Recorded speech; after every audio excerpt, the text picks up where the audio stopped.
You know something of racing, don't you, Watson? I ought to, Holmes. I pay for it with about half my wound pension. Then I shall make you my handy guide to the turf. Does the name Sir Robert Norberton recall anything? Of Shoscombe Old Place? Mm-hmm. Once horsewhipped Sam Brewer, the Curzon Street moneylender on Newmarket Heath. That's the man. Oh, he nearly killed him. Yes, he's one of those fellows who should have been a Regency buck. Great eye for the ladies. Boxer, athlete, rider. Came second in the National a few years ago. Ah. But they say he's lost a fortune on the turf as well. So, can you give me some idea of Shoscombe Old Place? In Berkshire. The Shoscombe Stud and Training Quarters are there. And the head trainer is John Mason. Hmm? You needn't look surprised, my dear Watson. He was due here some minutes ago. But do let us have some more about Shoscombe. I seem to have struck a rich vein. Well, there are the Shoscombe Spaniels, Holmes. Uh-huh. You hear of them at every dog show. Oh. They're the special pride of the lady of Shoscombe Old Place. Sir Robert Norberton's wife? Oh, no, he's never married. He lives with his widowed sister, Lady Beatrice Folder. The place belonged to her late husband. Norberton has no claim on it at all. When she dies, it reverts to her husband's brother. So she only has a life interest in it? That's right. She draws the rents, and Norberton spends them. Still, I have heard that she's devoted to him. Capital, Watson. An admirable thumbnail sketch. And here, I expect, is the man who can fill in the detail. Come in. Mr. Holmes? Come in, Mr. Mason. This is my friend and colleague, Dr. Watson. How do you do, sir? How do you do? You had my note, Mr. Holmes? Yes, but it explained nothing. It was too delicate to put on paper and too complicated. Well, here we are at your disposal. Take a seat, Mr. Mason. Thank you. First of all, Mr. Holmes, I think my employer, Sir Robert Norberton, has gone mad. This is Baker Street, not Harley Street. But why do you say that? Well, sir, when a man does one or two odd things, there may be a meaning to it. But when everything he does is odd, you begin to wonder. I reckon Shoscombe Prince and the Derby between them have turned his brain. Shoscombe Prince is a colt Sir Robert has entered, Holmes. Ah, thank you. The best in England. But I'll be plain with you, gentlemen, because I know this won't go beyond this room. Quite right. Sir Robert has got to win this Derby. It's his last chance. Everything he can raise or borrow is on that horse, and at big odds, too. Big odds? With a horse as good as that? Ah, the public don't know how good he is, Dr. Watson. Sir Robert has the Prince's half-brother out for spins. You can't tell them apart. Oh, I see. But there are 2 lengths in a furlong between them when it comes to a gallop. Yeah, if the Prince fails him, he's done. It seems a rather desperate gamble. But where does madness come in? Well, you've only got to look at him. His eyes are wild. He's down at the stables at all hours. Then there's the way he behaves to Lady Beatrice. What is that? They've always been the best of friends. She loves the horses as much as he does. Called to see Shoscombe Prince every day. But that's all over now. Why? For a week, she's driven past the stables without so much as a good morning to me or anyone. You suspect a quarrel? Why else would he give away her own pet spaniel? Her spaniel? She loved it as if it was her child, but he gave it away a few days ago to old Barnes, who keeps the Green Dragon near Crendell. Strange indeed. Of course, what with her weak heart and dropsy, she couldn't get about with Sir Robert. But he used to spend a couple of hours with her in her room every evening. Well, that's all over, too. Never goes anywhere near her. Everything's changed, Mr. Holmes. And something's going on, mark my words. There is something more, then? That there is, sir. Night after night, the master sneaks off down to the crypt at the old ruined church in the park. Now, there's not many in our parts would think of going there by night. Oh, haunted, no doubt. You may smile, Doctor. But it's had a bad name amongst us for generations.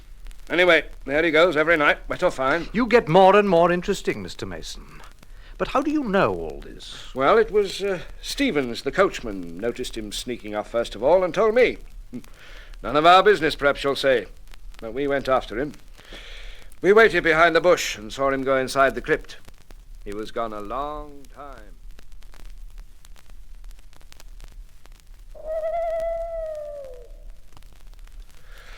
Oh, this is jumpy work, all right, Fred. It'll be a bad job for us if he spots us. He's no respecter of persons when he gets started. Still, I mean to see this out, Mr. Mason. Well, we shan't see much from here. Hey, he's coming out now. Keep down, then. He'll come past these bushes. Shh.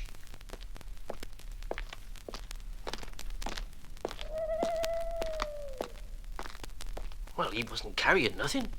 So where does that get us? Fred, I'm going to take a look inside. Come on. Inside?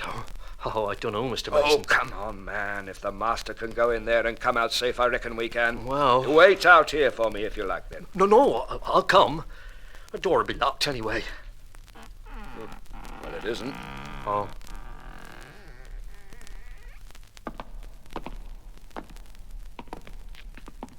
Can't hear anything. Don't reckon there's anyone else here. Down the steps, then? There's nothing up here. Righto. Got your lantern? Hang on while I light up.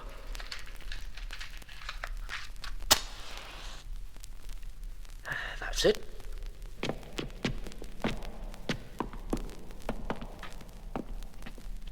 Well, there's no one there. No one. And nothing. And that's that. We can be getting back. What's that over there? What? Now, that's funny.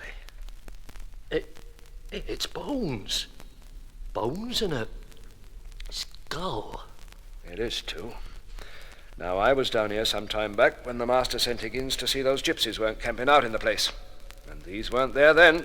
Mr. Mason, you don't reckon... No, they're old bones. These might be hundreds of years old. But where have they come from? Why should anyone drag them out and leave them lying like this? Oh, this beats me, Fred. It beats me. And beat us both it did, Mr. Holmes. You left the bones where they were? Yes, lying in a corner with a bit of old board over them.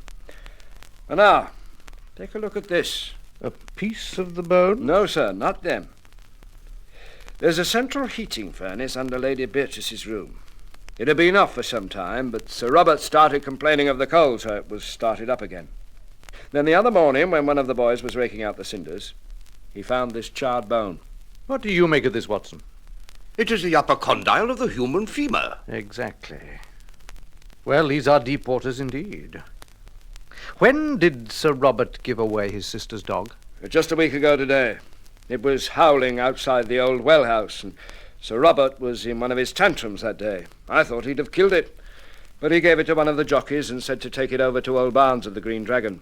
He said he never wanted to see it again. Thank you. Now, who keeps Lady Beatrice Folder company most of the time? Her maid, Carrie. Mm-hmm. She's been with her, about 5 years. Her husband, Norlet, he's the footman. Both, no doubt, devoted servants. You need to be devoted to keep a job with Sir Robert. What he tells anyone to do, they do, and no questions. Uh-huh.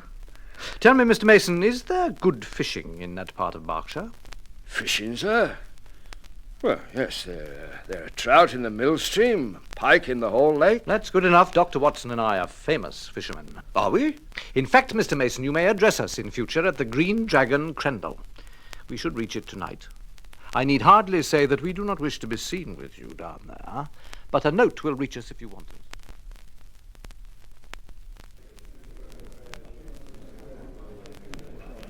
Yes, thank you, Mr. Barnes. My friend and I are very comfortable indeed, very comfortable. Yes, very comfortable indeed. Tell me, what do you think about the Hall Lake and the chance of a pike tomorrow? The Hall? You might find yourself in the lake before you were finished. I don't quite follow you. It's Sir Robert Norberton, sir. He's terrible jealous of touts. Touts? Beg pardon, sir, but if you two strangers was near his training quarters at that, he'd be after you, sure as fate. I think I did hear that he has a horse entered for the Derby. He's carrying all our money and his own, too. Begging your pardon, gentlemen, I suppose you ain't on the turf yourselves? Certainly not. No, indeed. Just two weary Londoners who badly need some good Berkshire air. No, by the way, Mr. Barnes, I wanted to ask you, what breed is that beautiful spaniel I saw in the passage just now? That's the real Shoscombe breed, sir. Oh. There's no better in England than that. Really? What price would a dog like that cost? More than I could pay, sir. It was Sir Robert himself who gave me this one. He'd be off back to the Hall in a jiffy if I gave him his head. Now, if you'll excuse me, gentlemen... Yes, of course. Well, Holmes? I think, Watson, we might do well to enter the sacred domain tomorrow night before Norberton returns. Have you any theory? Only this. Something happened a week or two ago which has cut deep into the life of the Shoscombe household. What was it? You can only guess at it from its effects. And they seem to be of a curiously mixed character. The brother no longer visits the beloved invalid sister. He gives away her favorite dog, her dog, Watson. Does that suggest nothing to you? Nothing but the brother's spite. Well, there is an alternative. But to continue our review of the situation, the lady keeps her room, alters her habits, is not seen save when she drives out with her maid, and refuses to stop at the stables even to greet her favorite horse. Let us suppose, therefore, that Sir Robert Norbiton has done away with his sister.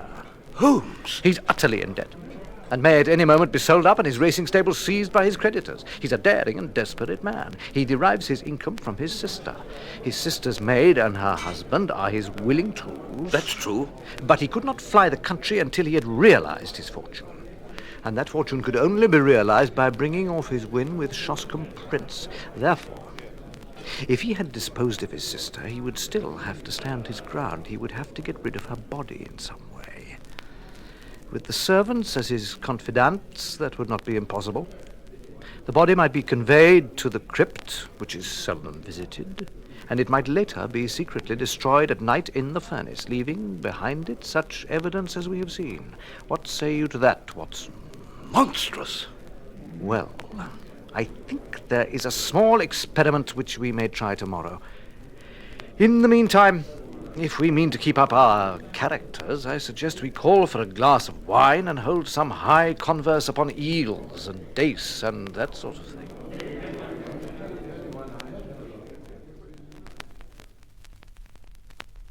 Good morning, gentlemen. Good morning. Good morning, Mr. Barnes. Why, I should have thought you'd been away to your fishing long before this. As a matter of fact, Mr. Barnes, my friend here rather foolishly forgot to pack our spoon bait for Jack. And as we gather there's none to be had hereabouts, we shall just have to forget about the fish. It was only an excuse to get away from London, really, you know. Oh, well, there's some very nice walking in these parts. As a matter of fact, I was just wondering to my friend whether you might be persuaded to let us take that dog of yours along with us. If you can be bothered with him, I reckon he'll be glad of the exercise.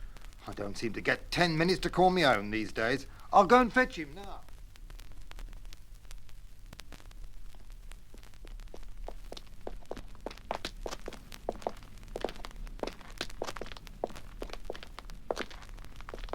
This is Shoscombe Old Place, Holmes. Doesn't the poor dog know it? Now, I learn that the old lady's carriage comes through here almost precisely every midday as she starts out for her drive. It's nearly midday now. Are you hoping for a glimpse of her? More than that. The carriage has to slow down while the gates are being opened for it. Now, when it comes through, and before it gathers speed again, I want you to stop the coachman with some question. Oh, well, very well. As you do, I shall accidentally lose my hold on this good dog's lead. But quickly, Watson. I can see the carriage in the driveway now. You know what to do? Yes, all right, Holmes. Righto, mate! I say, coachman. Yes, sir. Pardon me. Can you tell me, is Sir Robert Norbiton at home today? No, sir, he ain't back from London yet.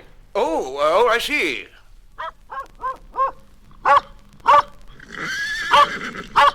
Get back with you. Why, you get on with. Drive on! Drive on!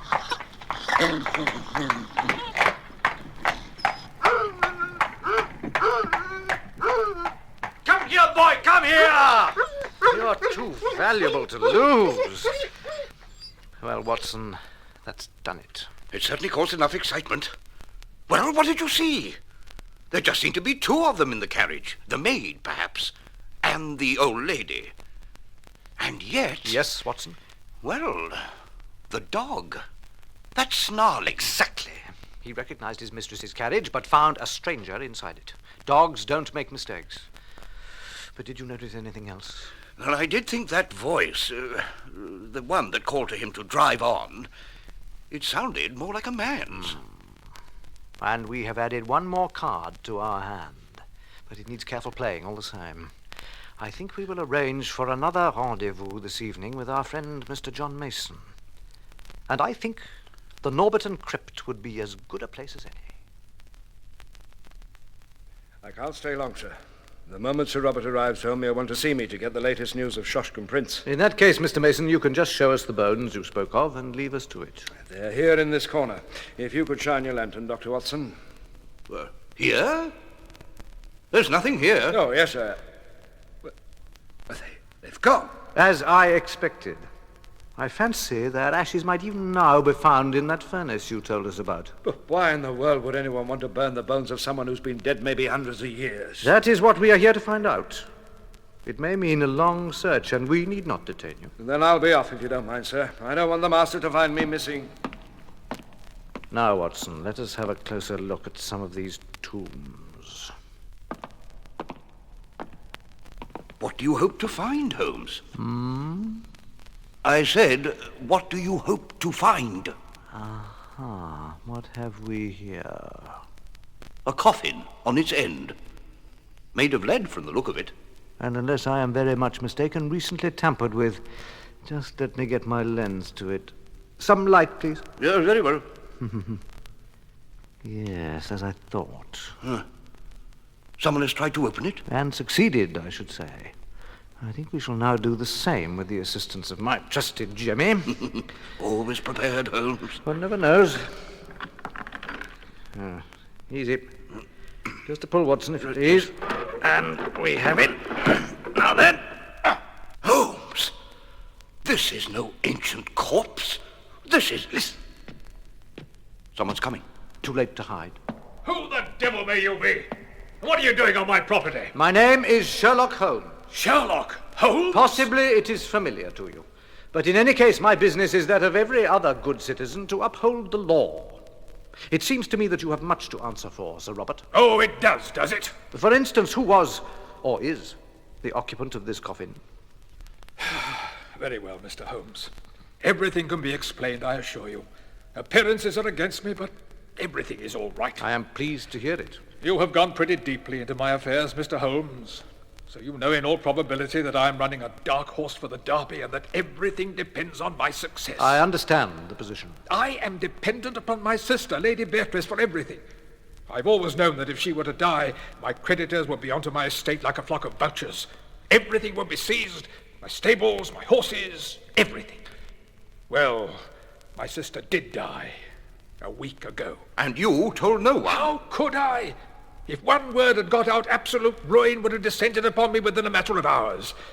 If I could only stave things off for 3 weeks until the Derby, all would be well. If your horse wins. Well, if he doesn't... But in any case, surely your bets on the race and your expectations from it would hold good, even if your creditors did seize your estate. The horse would be part of my estate, and my chief creditor happens to be that same rascally fellow Sam Brewer, whom I was once compelled to horsewhip on Newmarket Heath. If he got possession of the horse, he would simply withdraw him from the race. My bets would be void, my ruin would be complete. Sir Robert, of what did your sister die? Dropsy. It had plagued her for years. Has a doctor certified to that effect? No, I catch your meaning. But I assure you, any doctor would certify that her end had been in no doubt for months now. And it occurred just too soon for you. Well, what did you do? Are you down there, sir? Ah, yes, come down, Norlett. Sir? Mr. Holmes, this is Norlett, the husband of my late sister's maid, Carrie. They are 2 people upon earth who can substantiate what I say. Very well. As I told you, I thought if I could only stave things off until after the Derby, all would be well. But obviously the body couldn't remain in the house, even though there was no need for anyone to enter a room but the maid. So, on the first night, Norlett and I carried it out to the old well house. I disclaim all responsibility. As I might expect. However, the responsibility is mine. You concealed the body in the well house? Yes. But then there was a complication over my sister's spaniel.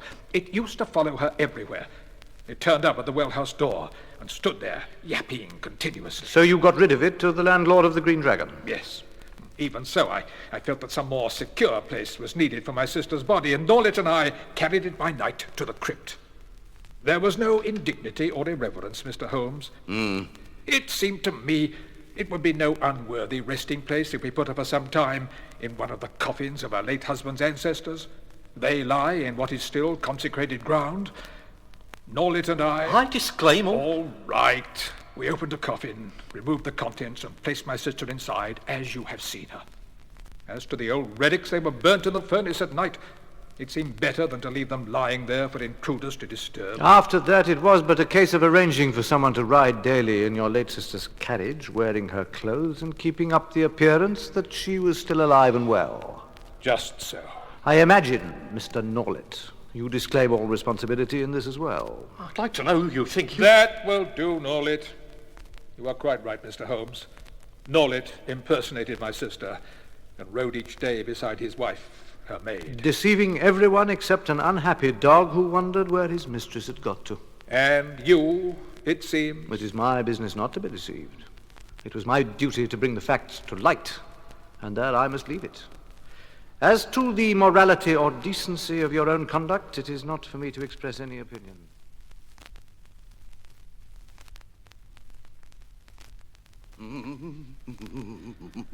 Ah, there you are, Watson. I thought I heard you go out a few minutes ago. Oh, yes, I did. To buy a newspaper. What? But our papers will be delivered before long, won't they? Oh, I know, Holmes. But I wanted one before.